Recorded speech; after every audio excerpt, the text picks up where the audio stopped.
సింగరేణి కాలనీస్లో ఉన్నటువంటి ఎంప్లాయీస్కి ఒక్కొక్క ఎంప్లాయీకి 1,95,610 రూపాయలు ఈ సందర్భంగా పండగ సందర్భంగా పంపిణీ చేసే కార్యక్రమాన్ని ప్రకటిస్తూ ఉన్నాం.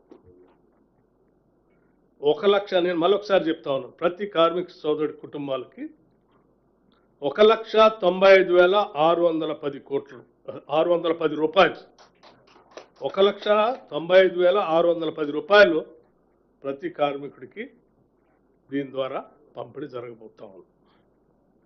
ఇకపోతే 30,000 మంది కాంట్రాక్ట్ వర్కర్స్ ఉన్నారు. సింగరేణి చరిత్రలో ఇంతవరకు ఎప్పుడు కూడా వాళ్ళకి లాభాల్లో వాటా పంపిణీ చేసే కార్యక్రమం ఎప్పుడు జరగలేదు. కాంగ్రెస్ ప్రభుత్వం, ఇందిరమ్మ ప్రభుత్వం వచ్చిన తర్వాత గౌరవ ముఖ్యమంత్రి గారు, మంత్రిమండలి మొత్తం కూడా ఒక ఆలోచన చేసింది. కార్మిక సోదరులు కాంట్రాక్ట్ లేబర్ అయినప్పుడు కూడా వాళ్ళకు కూడా ఎంతో కొంత మనం ఈ లాభాల్లో పండుగ సందర్భంగా చేయాలనేటువంటి ఆలోచనతో వాళ్ళకు కూడా ప్రాఫిట్ షేర్ని దాదాపు ప్రతి ఎంప్లాయీకి 5,500 రూపాయల లెక్క 5,500 రూపాయల లెక్క పంపిణీ చేసే కార్యక్రమాన్ని చేస్తాం.